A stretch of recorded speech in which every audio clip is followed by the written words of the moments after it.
बिस्मिल्लाहिर्रहमानिर्रहीम। प्रोग्राम है inside the news और मैं हूं सना गौरी। कश्मीर के इलेक्शन की बाज़गश्त पूरे मंजरनामे पे छाई हुई है, लेकिन उसके साथ ही एक और मार्का ये सरंजाम दिया जाता है कि सियालकोट में होने वाले ज़िमनी इंतखाबात में वो सीट जो कि पहले ही नून लीग के पास थी और नून लीग के एमपी के इंतकाल के बाद एमपीए के इंतकाल के बाद ये सीट खाली होती है और इस पे जो मार्का आ रही होती है उसमें पीटीआई बाजी ले जाती है। सवाल ये पैदा होता है कि पीटीआई की बार बार की कामयाबी ये किस बात की नवीद है, ये कैसा मंजरनामा बदल रहा है? क्या ये मुस्लिम लीग नून के मुस्तकबिल का सवाल तो नहीं खड़ा हो गया? हमारे साथ इसी हवाले से कुछ बात करने के लिए आज पैनलिस्ट मौजूद हैं। हमारे साथ सादिक रिजवी साहब, अस्सलाम वालेकुम। कैसी हैं? अल्लाह का शुक्र है। सादिक साहब, मुझे ये बताएं कि आज़ाद कश्मीर के बाद सियालकोट में भी कप्तान जो हैं वो बाजी ले जाते हैं। मुस्लिम लीग के मुस्तकबिल के हवाले से क्या समझते हैं आप इस वक्त? देखें, ओवरऑल नून लीग एक नेशनल लेवल की जमात है। ऑब्वियसली मुझे लगता है कि उनका जो बयानिया है और ख़ासतौर पे जो भी करंट लीडरशिप है वो उस तरीके से अपनी पोजीशन को होल्ड नहीं कर पा रही है। अब उनका एक इल्ज़ाम होता है हमेशा पीटीआई पे, जो उनकी शुरू से एक पॉलिसी रही है, वो इस्टेब्लिशमेंट की तरफ बातें मोड़ देती है। कहती है कि पीटीआई को इस्टेब्लिशमेंट की बहुत ज़्यादा सपोर्ट हासिल है, जबकि ग्राउंड रियलिटी थोड़ी सी मुख्तलिफ है। ऑब्वियसली हमारे मुल्क में ये तमाम एक्स पीएम के जितने भी पीएम हमारे रहे हैं, वक्तन फवक्तन जो भी हेड्स रहे हैं स्टेट के, वो ये बयान देते रहे कि इस्टेब्लिशमेंट की सेटिंग के बगैर कोई भी हुकूमत नहीं बना पाता। लेकिन पीटीआई की आवाम में मकबूलियत एक हकीकत है, उनके अपना एक वोट बैंक है, चाहे वो सोशल मीडिया हो, चाहे वो पब्लिक फोरम्स हों। अगर आप पब्लिक में खड़ो के बात करें तो उनके अपने वोटर्स और सपोर्टर्स मौजूद हैं। ये बिल्कुल एकदम से उनको इस्टेब्लिशमेंट का बच्चा कह देना ये बात ठीक नहीं होती। नून लीग का ये बयानिया बेसिकली सेल नहीं हो पा रहा, ये बहुत बड़ा मुझे लगता है। कश्मीर के इलेक्शन की बुनियाद पे मकबूलियत का फैसला कैसे किया जा सकता है? आप अगर देखें तो 2008 के बाद जो हमारे आज़ाद कश्मीर के इलेक्शंस होते हैं उसमें हम देखते हैं कि वही हुकूमत जो बरसर इक़्तिदार है वही जीतती है। उसके बाद 13 की बात आप कर लें, 13 के इलेक्शंस के बाद भी हम देखते हैं कि 16 में क्या हो रहा है, फिर 18 के इलेक्शंस हुए और अब 21 में देख रहे हैं क्या हो रहा है। तो ये कहना कि जीबी में और कश्मीर में दोनों जगह पे तो डायनामिक्स अलग अलग हैं। देखिए, एक चीज़ ये भी इलेक्शंस में एक फैक्टर बहुत काउंट करता है कि जिस जगहों पे हुकूमत कायम ऑलरेडी होती है, मिसाल के तौर पे पाकिस्तान की फेडरल गवर्नमेंट में पीटीआई का होल्ड है, फिर सूबाई केपीके में भी उनका होल्ड है, तो उस मशीनरी का लाजमी बात है पीछे पीछे इस्तेमाल ज़रूर होता है। यही जीबी के इलेक्शंस में भी देखने का आया, यही आज़ाद कश्मीर के इलेक्शन में भी लाजमी बात है ये फैक्टर होगा उनकी ज़्यादा सीटें हासिल करने में, क्योंकि पब्लिक का एक माइंडसेट होता है, वो हुक्मरान जमात को प्रेफर इस वजह से भी करती है कि उनको पता होता है उनका वोट अगर जा रहा है तो ज़्यादा चांसेस हैं कि वो पार्टी जीत जाए। और जो अपोजिशन में बैठी होती हैं पार्टीज, उनके लिए थोड़ा सा एक नेगेटिव साइड पे होता है कि अगर ये आ भी जाएं तो शायद उस इफेक्टिव तरीके से जो है वो हुकूमत ना चला सकें। मैं फिर वही आपको पॉइंट कहूँगा कि पीटीआई की अपनी पोजीशन ज़रूर है, चाहे वो आज़ाद कश्मीर हो चाहे वो जीबी हो, क्योंकि हम मुख्तलिफ मैं बहैसियत सहाफ़ी वहाँ के लोकल रिपोर्टर्स से ताल्लुक़ में रहता हूँ, उनसे राब्ते में रहता हूँ, तो ये चीज़ पता चलती है कि उनके फूट स्टेप्स मौजूद हैं वहाँ पे पीटीआई के, जो अब लाज़मी बात है वो सीटें जीत कर भी दिखा रहे हैं। जहाँ तक नून लीग की शिकस्त की बात है, मुझे लगता है उनको थोड़ा सा ओपन माइंडेड हो जाना चाहिए और ये बात तस्लीम कर लेनी चाहिए कि पीटीआई एक अवामी ताकत भी है। अच्छा, सारी हकीकतों के बाद भी राजा फारूक जो हैं वो काफी नाराज नजर आते हैं। इस दफा तो कुछ ज्यादा ही नाराज नजर आते हैं। वो अपने वक्त में तो इतने नाराज नहीं हुए। सना, यही एक ऐसी बात है कि जब भी कोई पार्टी जीतती है वो खुशियां मना रही होती है, और जो हार जाते हैं वो लाजमी बात है रिगिंग का इल्ज़ाम लगाते हैं। पाकिस्तान में एक बहुत ही आसान सा, सॉरी माजरत ये लफ्ज़ इस्तेमाल कर रहा हूँ, कि एक मंजन है इस्टेब्लिशमेंट का, और इसको लोग बेचना शुरू कर देते हैं जब वो हार जाते हैं। मेरे ख्याल से तो शिकस्त तस्लीम कर लेनी चाहिए। अच्छा, राजा फारूक हैदर ने 16 में जो कुछ हुआ उस वक्त कोई भी बात नहीं की। अब वो कहते हैं कि 16 की बात मुझसे मत करो, मुझसे इस वक्त बात करो क्योंकि मैं इस वक्त हुकूमत की बात कर रहा हूँ। मैं स्पेसिफिकली उनके इस बयान को तो नहीं कह सकता, लेकिन मैं आपको माजी के तमाम शिकस्त खुर्दा सियासतदानों के बयानात के ऊपर आपको एक जनरल बात कह सकता हूँ। हाँ। कि ये एक उनका स्टेटमेंट होता है, ये एक उनका फेस सेविंग भी आप इसको कह सकते हैं। ये फेस सेविंग है बेसिकली। जो शिकस्त है आपकी, इसको अपने जो वोटर्स हैं, लाजमी बात है कुछ हजार का फर्क रहा है ज्यादातर सीटों पे, बहुत लंबा मार्जिन नहीं रहा पीटीआई की जीत का। कहीं 5,000, कहीं 4,000, कहीं 6,000, इवन सियालकोट में भी आई थिंक 7,000 तक का ही डिफरेंस है। तो उनके जो अपने वोटर्स हैं 50,000, 45,000, उनके सामने फेस सेविंग के लिए अगर वो आरटीएस का ना सहारा लें या स्टैब्लिशमेंट का ना सहारा लें तो उनके फ्यूचर का भी एक प्रॉब्लम हो जाता है। ये हमारे सियासतदानों का एक नॉर्मल खेल आप कह सकते हैं, और ये चलता रहता है हमारी। अच्छा, ये भी तो हकीकत है कि ज़िमनी इंतखाबात हम देखें कुछ अरसे में, तो जितने ज़िमनी इंतखाबात हुए, इवन कराची में भी, तो पीटीआई को शिकस्त हुई है। ये सियालकोट में ये ज़िमनी इंतखाब में कामयाबी, ये इसको तो आप डिपेंड कर सकते हैं मकबूलियत के हवाले से, लेकिन स्पेशली कश्मीर के हवाले से तो ये कहना, और फिर जिस तरह से धांधली के सबूत मिले, इस हवाले से आप क्या कहते हैं? जो धांधली की वीडियोज़ भी सामने आई हैं। धांधली के बगैर जनरली हमारे यहाँ इलेक्शंस होते हैं नहीं, कहीं ना कहीं कुछ ना कुछ रिगिंग होती है। दूसरी बात ये कि लोकल लेवल पे, यानी इलाकाई बुनियादों पे इन्फ्लुएंस तो होता है लोगों का। लोकल गूंज होते हैं, गुंडे होते हैं, वो अपना जिस हद तक अपना असर चला सकते हैं इलेक्शन पे, वो चलाते हैं। उसके बावजूद अगर मिसाल के तौर पे किसी हल्के में अगर 200 पोलिंग बूथ हैं, तो हम ये नहीं कह सकते कि 200 के 200 में रेगिंग हुई होगी। तो 4, 5, 6, 8 या हो सकता है 10% आप कह लें। लेकिन ओवरऑल लाजमी बात है, मैं आपको फिर ये बताऊं कि उनको वोट जरूर पड़े पीटीआई को। हम ये जरूर कह सकते हैं कि 5, 8, 10% की रेगिंग हुई होगी, लेकिन अगर उनको 60% वोट मिल गए जीतने के लिए, तो आप उसको कह लें कि उसमें से 50-55% उनके जेन्युइन वोट्स हैं। कुछ बात करेंगे। इस वक्त हमारे साथ लाइन पे मौजूद है अली रजा शाह साहब, जीडी सिंध से ताल्लुक है। अस्सलाम वालेकुम सर। वालेकुम सलाम। सर, यहाँ पे आज़ाद कश्मीर के इलेक्शंस की बात होती है, फिर सियालकोट के इलेक्शंस में भी जो है वो ज़िमनी इंतखाबात में पीटीआई अपनी बाजी जीत जाती है। आपको क्या मुस्तकबिल नजर आ रहा है मुस्लिम लीग नून का? Thank you for having me. इसमें गुजारिश ये है कि देखें, हर जमहूरियत है मुल्क में, हर किसी को अपनी हक़ राय इस्तेमाल करने का हक दिया गया है। तो जो अवाम है वो बाशऊर हैं, और अगर आज़ाद कश्मीर में उन्होंने इमरान खान साहब पर एतमाद करते हुए उनके निशान बैग पर मोहर लगाकर उनको अक्सरियत दे दी है और वहाँ पर हुकूमत बनाने जा रहे हैं, तो इसमें तो किसी को दो राय होनी नहीं चाहिए। सॉरी सर, आपने क्या कहा था? आपकी आवाज थोड़ी सी डिस्ट्रैक्ट, राब्ता मुनक़ता हो गया है सैयद अली रजा शाह साहब से। जैसे ही राब्ता होता है हम उनसे फिर बात करते हैं। 2018 के बारी मैंडेट वाली नून लीग आज़ाद कश्मीर के इलेक्शन के बाद जो है सियालकोट से भी गायब हो गई। इसका कहीं ना कहीं ताल्लुक उनके उन बयानिए से तो नहीं है जो उन्होंने मुल्क के हवाले से बातें की, कश्मीर के हवाले से उन्होंने बातें की, और फिर अचानक से हम देखते हैं कि उनकी मुलाकात आखिरी वक्त में जो है आला क़यादत की अफ़गान सफ़ीर से भी हो जाती है। लाजमी बात है, छोटे छोटे ये फैक्टर्स काउंट करते हैं। और ये क्योंकि एक सूबाई सीट थी, तो हम ये तो नहीं कह सकते कि पूरा शहर नून लीग के हाथ से निकल गया है। बहरहाल उनकी अपनी सीट थी, ये उनके लिए सेटबैक ज़रूर होगा नून लीग के लिए।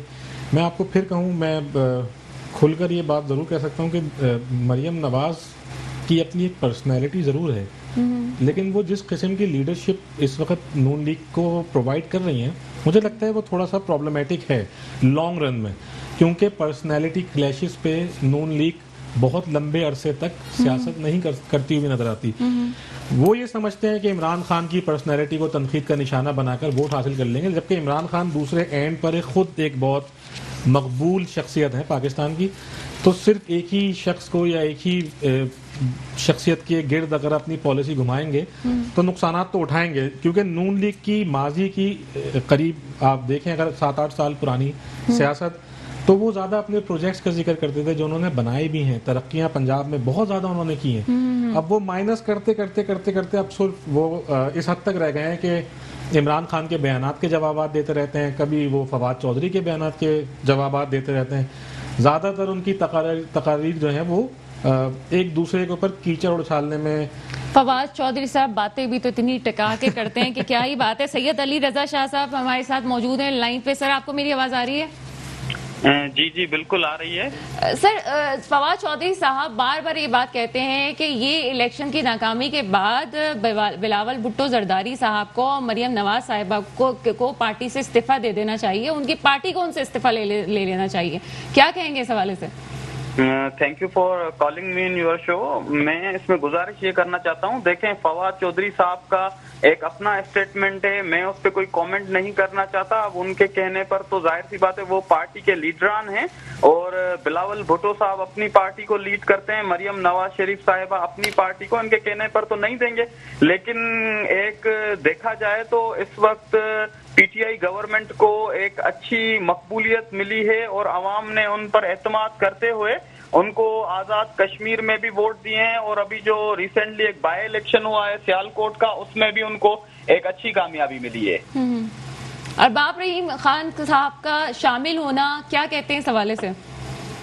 देखें, अरबाब रहीम खान साहब का अगर पीटीआई में इमरान खान की क़यादत पे एतमाद करते हुए और वो शामिल हुए हैं तो ये सिंध के लिए एक बेहतर सिंध की सियासत में एक इकदाम है। और अरबाब रहीम साहब पहले भी सिंध के चीफ एग्जीक्यूटिव रह चुके हैं, सीएम रह चुके हैं सिंध के, उन्होंने बहुत बेहतर काम किए हैं। आज भी अवाम उनके दौर को सुनहरी अल्फाज में याद करती है। अच्छा सैयद अली रजा साहब, ग्राउंड रियलिटीज पे जाते हैं, एक सिंपल सा सवाल है, मुझे इसका जवाब दीजिए, शायद मैं नहीं समझ पा रही हूँ। मावने खुसूसी बनाकर वजीर आजम साहब क्या पैगाम देना चाहते हैं अरबाब रहीम खान को जब उन्होंने मावने खुसूसी बनाया है? तो देखें, इसमें अब ये जो मीडिया के, मैं आपको ये अर्ज करना चाहता हूँ, जो कंट्रोवर्शियल चीजें हैं ये आप मीडिया वाले भी अब देखें। अगर अरबाब रहीम साहब को स्पेशल असिस्टेंट बनाया है, मावने खुसूसी बनाया, तो इसमें कोई ऐसा नहीं है जैसे कोई सवाल करता है कि क्या सिंध को फतेह करने के लिए निकले। अब देखें कि ये कोई राजा दाहिर या मोहम्मद बिन कासिम का जमाना तो है नहीं कि सिंध को फतेह करेंगे। अरबाब रहीम साहब भी इसी धरती पर पैदा हुए, सिंध के बेटे तो कर ही रही है ना तहरीक इंसाफ, कुछ तो बात है ना इसमें, पीछे एक बात इसमें देखें ऐसा कुछ भी नहीं है। अरबाब साहब एक अमन का पैगाम लेकर जो है अवाम के पास जाएंगे और उनके पास जो तहरीक इंसाफ का जो विजन है वो अवाम में, सिंध के लोगों में, वो उनका काम है कि ज्यादा से ज्यादा लोग शामिल हों सिंध में, तहरीक इंसाफ को मजबूत करें। और अरबाब रहीम साहब की कैपेबिलिटी देखते हुए जो है अरबाब रहीम साहब को मावने खुसूसी बनाया गया है। और देखें, यहाँ तक के उमरकोट की इलेक्शन के बाद अरबाब रहीम साहब के साथ जो इंतकामी कार्रवाइयां की गई, उनके लोगों पर झूठी एफआईआर करवाई गई। सैयद अली रजा शाह साहब यहीं से ही कंटिन्यू करेंगे, लेकिन यहाँ वक्त हुआ एक शॉर्ट ब्रेक का। ब्रेक के बाद आपके सामने हाजिर होते हैं। वेलकम बैक प्रोग्राम में। ब्रेक के बाद आपके सामने हाजिर हमारे साथ मौजूद है सैयद अली रजा शाह साहब, जिनका ताल्लुक जीडीए से है।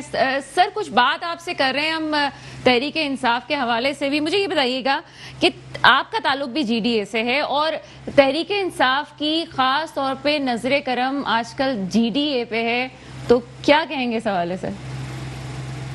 जी देखें, जीडीए उनकी अलायंस में शामिल है और आज से नहीं, 2018 की इलेक्शन जो थी हमने मिलकर जो है उनके साथ इत्तेहाद में कॉन्टेस्ट की थी और इस वक्त भी हम उनके अलाई हैं। और अरबाब रहीम साहब जहां तक अगर जीडीए को छोड़कर तहरीक इंसाफ में शामिल हुए हैं तो उन्होंने कोई बेहतरी सोची होगी जिसकी वजह से वो वहां पर गए। इससे कोई जीडीए के और तहरीक इंसाफ के इत्तेहाद को कोई फर्क नहीं पड़ता है। चलें जी, इसके इत्तेहाद पे कोई फर्क नहीं पड़ता। अच्छा, ये मुझे बताएं कि ये सियासी जमातें वक्त पड़ने पे इत्तेहाद बना लेती हैं, वक्त पड़ने पे जो है वो कुट्टी हो जाती हैं, क्या सिलसिला है ये? कुछ नहीं, इनका गेम प्लान ही इस तरीके से होता है। जैसे पीटीआई ने अगर अभी 26 सीटें जीत ली हैं जेके में, तो एक सीट तो चाहिए उनको, किसी ना किसी की हेल्प तो चाहिए। अब वो किसी छोटी सियासी पार्टी से ताल्लुक बना लेंगे या आज़ाद उम्मीदवार को वहाँ कोई जीता नहीं है, तो ये तो नंबर गेम्स तो चलते हैं। अच्छा, आप ये समझते हैं कि तहरीक इंसाफ ने जो है वो खास तौर पे जो पीछे से भी मुस्तफ़ा कमाल साहब का भी बयान आया है कि बेसिकली पार्टीज आई या सामने सामने लड़ रही हैं? हाँ, ये होता है सियासत में। इस तरीके से हम देखते हैं कि ये लोग आपस में बंद कमरों में दोस्त होते हैं, सामने एक दूसरे से लड़ रहे होते हैं। ये और सियासत में आपने आजाद कश्मीर में 11 सीटें ले जाती है पीपल्स पार्टी, तो ये भी तो एक सवाल है, उस पर कोई सवाल नहीं उठा रहा। असल में सियासत में लोग आसिफ जरदारी को बहुत रिगार्ड करते हैं कि मसालिहत का शहंशाह उन्हें कहते हैं, लेकिन नवाज शरीफ के भी बहुत अच्छे अच्छे जुमले हैं और उनका एक जुमला बहुत मुझे यादगार और बहुत अच्छा लगता है। वो ये है कि सियासत में कभी भी दरवाजे बंद नहीं करने चाहिए और ना करते हैं। तो ये जो उनकी दोस्तियां होती हैं, इनकी दुश्मनियां होती हैं, ये अपने अपने मफादात के लिए होती हैं। आपने एमक्यूएम को देखा होगा कि एक ज़माने में भी पीपल्स पार्टी से किस कदर उनके एक ही साल के अंदर कभी उनका इत्तेहाद बनता था, कभी टूटता था, कभी बनता था, कभी टूटता था। तो ये इतने अब एमक्यूएम का जो है वो पीटीआई से इनकी बार्गेनिंग चल रही होती है। पीटीआई अपने फवाइद देख रही है, उनको पता है कि उनकी गवर्नमेंट अभी 2-3 छोटी छोटी जमातों पे भी डिपेंड कर रही है। ये कोई ऐसी अनोखी बात नहीं है, ये पाकिस्तान से बाहर भी ममालिक में होता है कि इत्तेहाद बनाए जाते हैं। अब इत्तेहाद में ये देखना बहुत ज़रूरी है कि क्या ये इत्तेहाद अवामी फ़ायदे के लिए है या सिर्फ अपने फ़ायदे के लिए। पीटीआई के जो वादे थे, ख़ास तौर पे वज़ीर आज़म इमरान खान के जो पब्लिक को लेकर वादे थे, आई थिंक उसमें से 5% भी पूरे नहीं हो सके और 3 साल गुजर गए। तो वो अपने 95% वादों को याद करें और अगर कोई पीटीआई का यहाँ नुमाइंदा बैठा होता तो उससे सवाल बनता है कि दुनिया की महंगी नहीं थोड़ी फेवर तो सैयद अली रजा शाह साहब भी कहेंगे, उनके अलायंस में है तो थोड़ी बहुत बात तो वो भी कर लेंगे। अली रजा शाह साहब से ही पूछ सकते हैं कि दुनिया की महंगी तरीन बिजली पाकिस्तान में मिल रही है। ये बात वजीर आजम साहब एक इंटरव्यू में एक्सेप्ट कर चुके हैं। अच्छा, ये बात भी हम समझ सकते हैं कि पुरानी हुकूमतों के वजह से ही ऐसा हुआ है, लेकिन 3 साल गुजर गए हैं। कोई एक टाइमलाइन तो दे देंगे कब ये बिजली सस्ती हो जाएगी, कब पेट्रोल सस्ता हो जाएगा, कब आवाम को रिलीफ मिलेगा, क्योंकि तनख्वाहें वही 20-25-30 हज़ार के गिर्द घूम रही हैं और इन्फ्लेशन इतनी ज़्यादा हो चुकी है कि लगता नहीं है इनको पब्लिक की कोई फिक्र है। बहरहाल पीटीआई का अभी जो परसेप्शन पढ़े लिखे लोगों के बीच है वो यही है, वो सिर्फ अपनी हुकूमत बचाने में लगे हुए हैं और उनको ये मौका ही नहीं मिल पा रहा है कि वो आवाम के लिए कुछ कर सकें, मुझे लगता है। अच्छा, सैयद अली रजा शाह साहब, मुझे ये बताइएगा कि पीटीआई का जो 3 साल में कारकर्दगी है उससे आम तौर पे एक इंसान अगर नहीं है काम, आवाम की सियासतदान कह रहे हैं कि जी मुतमईन नहीं है हम और बहुत से लोग मुतमईन नहीं है, आगे 2 साल की जो सूरत हाल है उस पर भी डिपेंड किया जा रहा है कि आगे क्या होगा। अब सिंध की सियासत में वो कदम रख रहे हैं, तो आपको लगता है कि सिंध वाले उनको वेलकम कर लेंगे? इसमें देखें, अगर आप मुझे 5 मिनट दें तो मैं ब्रीफली आपको एक्सप्लेन कर दूं कि वफाकी हुकूमत को 3 साल तकरीबन हो गए काम करते हुए, उन पर तो बहुत ज्यादा सवालिया निशान उठ जाते हैं। इतना टाइम नहीं हुआ है। पाकिस्तान में जो 70 साल से लोग काबिज थे, जहां पर उनकी गवर्नमेंट थी, सूबाई गवर्नमेंट्स भी थी, वफाक में भी थी, कानून साज असेंबलीज में भी थी, ठीक है। तो उन्होंने प्रीवियस क्या किया है जो अभी इमरान खान साहब को भुगतना पड़ रहा है, तो उससे इनको निकलने के लिए थोड़ा टाइम लगेगा। आप लेकिन सैयद अली रजा शाह साहब, फिर वो 90 दिन की कहानी, क्या वो लॉलीपॉप देने की क्या जरूरत थी फिर अवाम को? यहाँ पर मसला ये है कि 18 अगस्त को इन्होंने ये फैसला किया है, जो इनकी कैबिनेट बैठी थी, कि 3 साल कारकर्दगी रिपोर्ट अवाम के सामने हम रखेंगे। तो उसमें तकरीबन बहुत सारी चीजें वाजे हो जाएंगी कि क्या क्या पीटीआई गवर्नमेंट ने डिलीवर किया है। और खास तौर पे मैं सिंध के हवाले से बात करूं, जो आप कह रहे हैं कि सिंध में इनको लोग कबूल करेंगे या नहीं करेंगे, तो देखें, एक बहुत बड़ी अचीवमेंट है पाकिस्तान तहरीक इंसाफ की, डॉक्टर अरबाब गुलाम रहीम साहब। उनका दौर आज भी सुनहरी दौर कहा जाता है। उन्होंने जो थर में रास्ते, जो जाल बिछाए, आज तक थर के लोग नहीं बल्कि पूरे पाकिस्तान से वहां पर लोग टूरिस्ट आते हैं और वहां पर जो है अरबाब रहीम साहब का एक असर है। तो अभी वो इसके लिए काम कर रहे हैं ताकि पाकिस्तान तहरीक इंसाफ की मकबूलियत में इजाफा हो। और यहाँ पर देखें कि जो पाकिस्तान पीपल्स पार्टी है, उनकी क्या कारकर्दगी है सिंध में। जो बाजार गर्म है, जो करप्शन का बाजार गर्म है, उसके हवाले से, और जो बैड गवर्नेंस है, लॉ एंड ऑर्डर की सिचुएशन आप देख रहे हैं, कच्चे में क्या हालात हैं, ये सब चीजों को मद्देनजर रखते हुए खास तवज्जो इमरान खान साहब ने अभी सिंध पर दी है। हम जीडीए में जब थे तो हमें भी कुछ जरूर शिकायत थी तहरीक इंसाफ से और हम किसी बात पर नाला थे, लेकिन अब जब प्राइम मिनिस्टर साहब ने खुसूसी तवज्जो देना शुरू की है तो उसके बाद हमें एक जो है ये लग रहा है कि एक अच्छी निस्बत सिंध के हवाले से, खास तौर से उन लोगों के लिए जो तंग बैठे हुए हैं पाकिस्तान पीपल्स पार्टी की, जो उनके पाकिस्तान पीपल्स पार्टी ने या सिंध में हालात बनाए हुए हैं उनकी जान छुड़वाने के लिए कम से कम अब ऐसे अच्छे लोग आगे आ रहे हैं और वो शामिल हो रहे हैं, वो अलायंस की सूरत में हो या पाकिस्तान तहरीक सैयद अली रजा शाह साहब, आपका मौकफ आ गया। आप ही की बात को मैं आगे लेके चलूंगी और बात कुछ करेंगे सादिक रिजवी साहब से।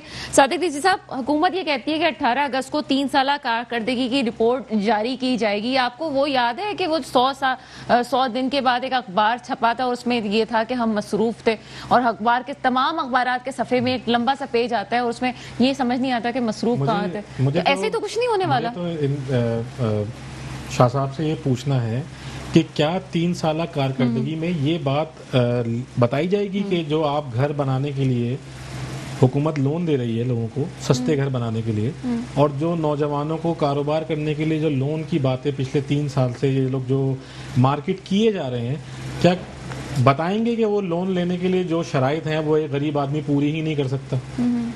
लोन, घर का लोन देने के लिए उनके जो बैंक को जो सिक्योरिटी और श्योरिटी चाहिए वो गरीब आदमी कहाँ से देगा? या तो आपके पास 1 लाख रुपए की जॉब होनी चाहिए। अच्छा, वो भी नहीं ले सकता। हाँ, और व्हाइट कॉलर भी नहीं ले सकता। दोनों का मसला है। आपके लिए आपके पास जो है कोई प्रॉपर्टी पहले से मौजूद हो तो उसके कागजात रखवा कर तो आप घर बना सकते हैं। तो फिर ये जो ख्वाब दिखाए गए थे कि घर गरीबों को मिल जाएगा, वो कैसे पूरा होगा? वही बात, जो नौजवानों को लोन जब लेना हो कारोबार के लिए, उसमें भी ऐसी शराइत हैं कि अगर 100 लोग अप्लाई करते हैं तो 5 लोगों को भी वो लोन नहीं मिल पाता। तो मेरे ख्याल से तो ये कागजी चीज़ें ज़्यादा हैं, पब्लिक की फेवर में अभी तक इतना ज़्यादा नहीं गई हैं। दूसरी बात ये कि सेहत कार्ड, तनकीद बराए तनकीद से हटके भी बात करें तो ये 3 साल कारकर्दगी में कुछ तो ऐसा होगा जो बताने जा रहे हैं। मैं ये भी बताना चलूँ आपको पता होगा ये बात कि सेहत कार्ड और इनकम सपोर्ट कार्ड प्रोग्राम पहले भी इस मुल्क में मौजूद थे। तो ऐसा नहीं है कि पीटीआई ने कोई ऐसी आसमानी चीज़ ला के आवाम के हाथ में पकड़ा दी हो जो हम उनकी वाह करें। असल चीज़ तो ये है कि आपने पब्लिक को रिलीफ कितना दिया। ना आपने बिजली में रिलीफ दिया, ना आपने पेट्रोल में रिलीफ दिया, ना आपने खाने पीने में रिलीफ दिया।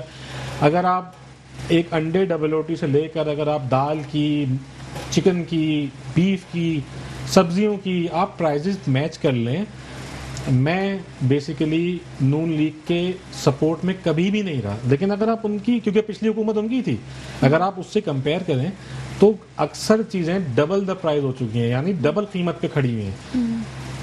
अच्छा, इनकम इंक्रीज हुई नहीं हुई? ये कहते थे कि हम कारोबार लगवा देंगे लोगों के, वो नहीं हो सके। डॉलर को आपने एप्रिशिएट किया, करेंसी को आपने 50% एप्रिशिएट कर दिया। 3 साल में कोई तो रिजल्ट आना चाहिए था, कहाँ गया? कुछ भी नज़र नहीं आ रहा। अच्छा ठीक है, आपको और टाइम चाहिए।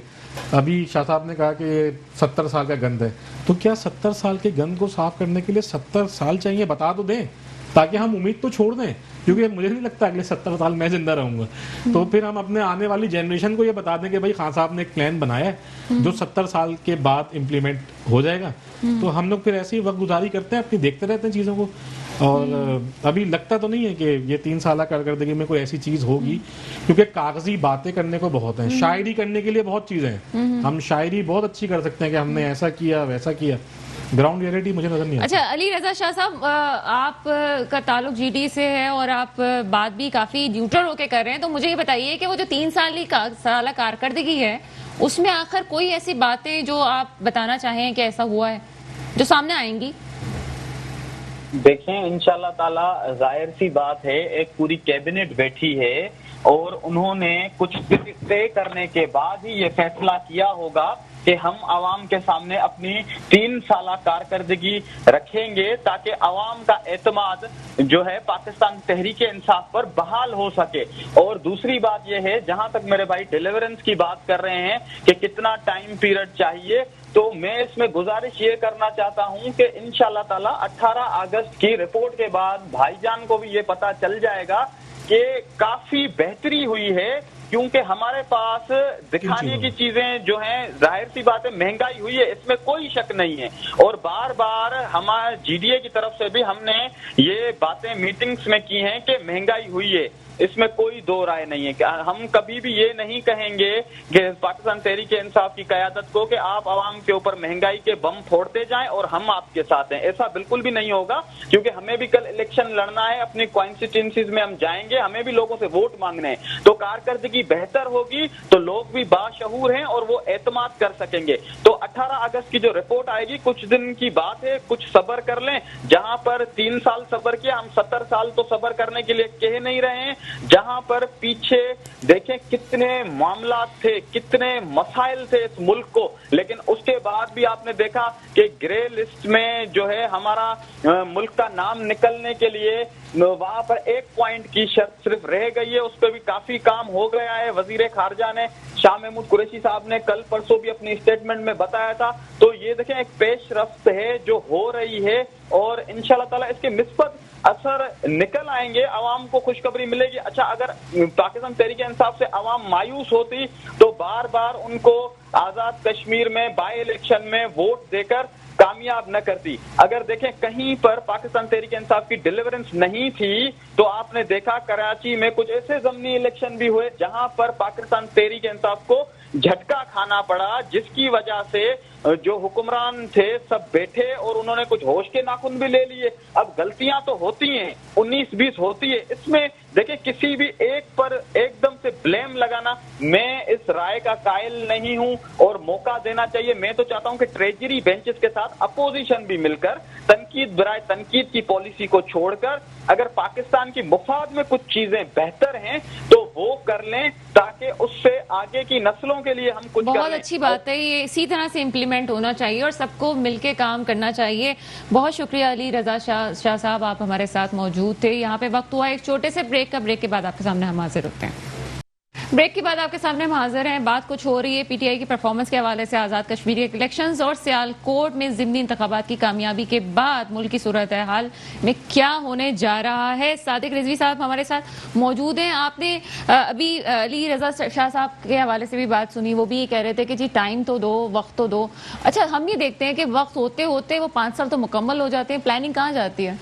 देखिए, मुझे सिर्फ इतनी सिंपल सी बात जो एक आम आदमी के लिए, मैं भी एक पाकिस्तान का नॉर्मल एक सिटीज़न हूँ, हम जैसे लोगों के लिए एक नॉर्मल से सवाल है कि आपने जो वादे किए उनको डिलीवर कर दें। मतलब मैं अपनी तरफ से कोई बात नहीं कर रहा, खास आपने जो जो वादे किए पीटीआई की, जो जो वोट बैंक या जो भी उनकी पॉलिसी थी, मंशूर था, उस पर अमल पैरा हूँ, उनको उसको इम्प्लीमेंट कर दें, हमें रिजल्ट दिखा दें, हम आपके साथ खड़े हैं, पब्लिक आपके साथ खड़ी होगी। फिलहाल ग्राउंड रियलिटी यही है, सिचुएशन यही है कि हद दर्जा इन्फ्लेशन है मुल्क में। दूसरी बात ये कि लॉ एंड ऑर्डर की सिचुएशन ऑब्वियसली थोड़ी बेहतर है, लेकिन मेरे ख्याल से वो लास्ट गवर्नमेंट के हाफ टेन्योर के बाद इम्प्रूव करना शुरू हो गई थी।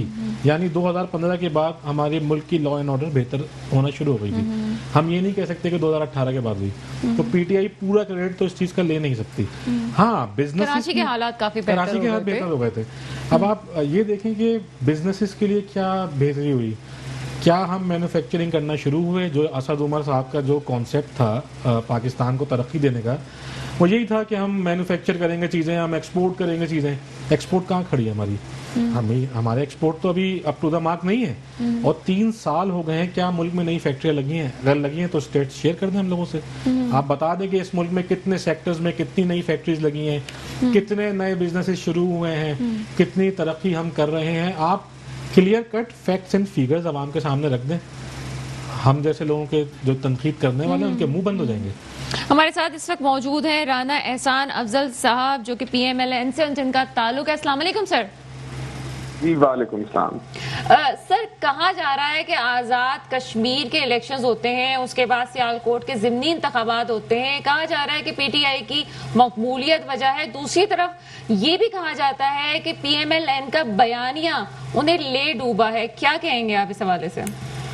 देखिए, सबसे पहले तो जो कश्मीर के इलेक्शंस हैं वो 100% जो हिस्टोरिक ट्रेंड रहा है कि वफाक हुकूमत बनाता है गिलगित बल्तिस्तान और कश्मीर में, वो उसको फॉलो किया। तो ये पीटीआई ने कोई मार्का नहीं मारा जो पहली हुकूमतें नहीं करती रही, वही चीज हिस्ट्री हैज रिपीटेड इटसेल्फ। लेकिन यहाँ जो चीज देखने को है कि जो पॉपुलर वोट है वो ऑपोजिशन जमातों का तकरीबन 70% या 65% है, जबकि पीटीआई में जो वोट है वो 35% ही है। तो जो एंटी पीटीआई वोट है या जो एंटी हुकूमत वोट है वो ज़िमनी इलेक्शंस में कश्मीर के इलेक्शन में पीटीआई से कहीं ज्यादा है।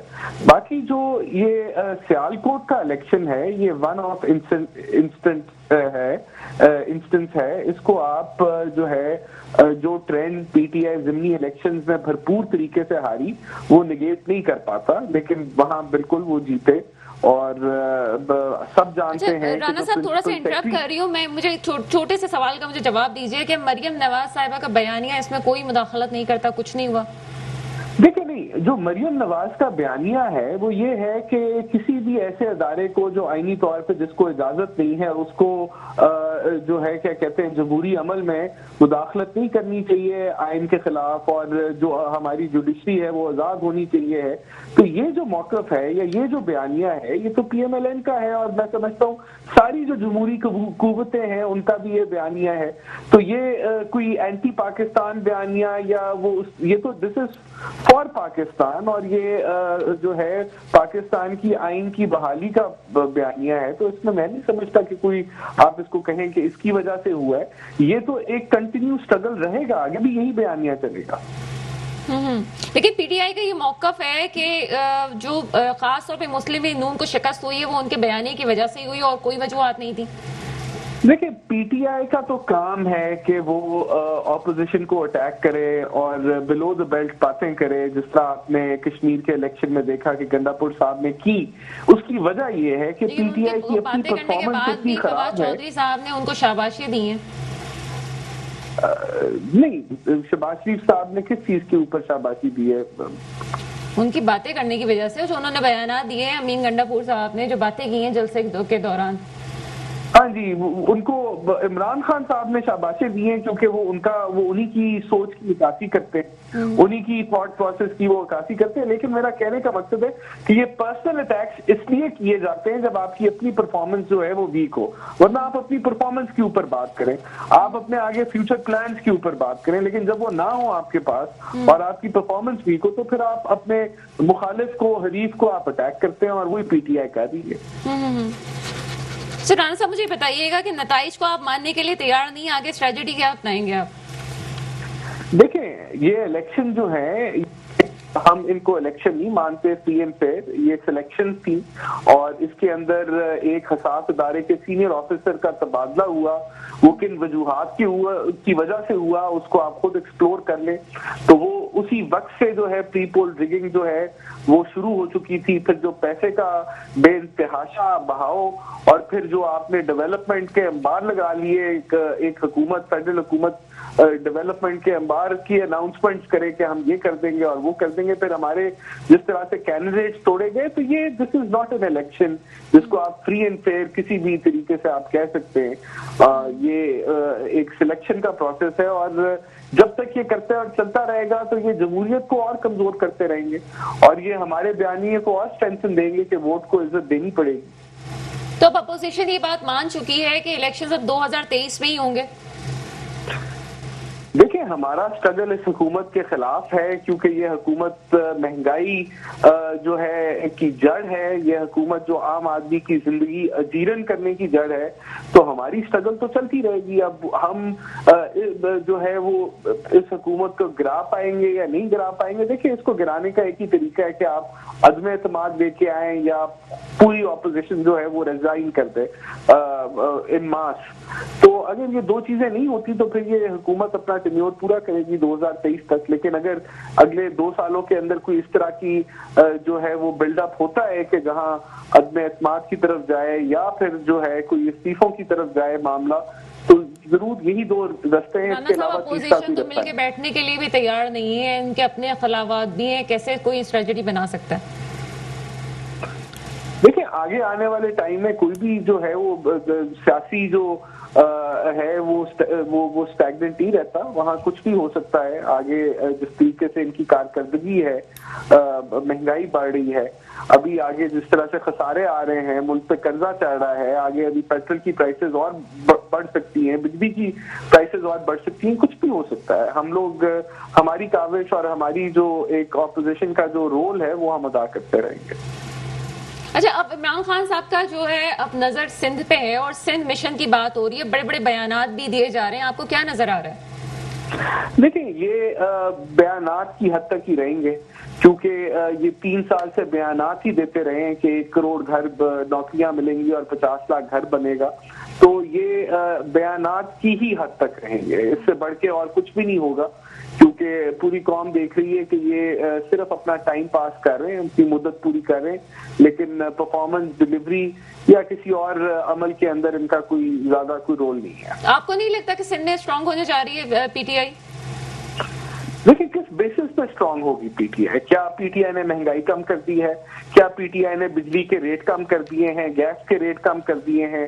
क्या पीटीआई ने जो है वो बहुत सारी नौकरियां, इंडस्ट्रियलाइजेशन कर दी है, नौकरियां दे दी हैं? कुछ भी नहीं किया है इस हुकूमत ने सवाए झूठे वादों के। तो ये किस बेसिस पे स्ट्रांग होगी? एक पास ट्रेंड की वजह से कि कश्मीर को जो फंड्स है फेडरल से आते हैं तो तभी कश्मीर की हुकूमत चलती है, तो इस बुनियाद पे वो जीत गए। और जो है इसके अलावा तो मैं नहीं समझता कि किसी भी शोबे में ये स्ट्रेंथन कर रहे हैं इस मुल्क को। सादिक रिजवी साहब क्या कहेंगे? ये बात हो रही है कि आज़ाद कश्मीर के इलेक्शंस के हवाले से भी और यहाँ पे जीबी के इलेक्शंस के हवाले से भी ज़िमनी इंतखाब बात को एक तरफ रख दीजिए। कहा जाता है जब वफाक से ही सब कुछ आना है तो भाई वफाक का साथ दे दिया जाए।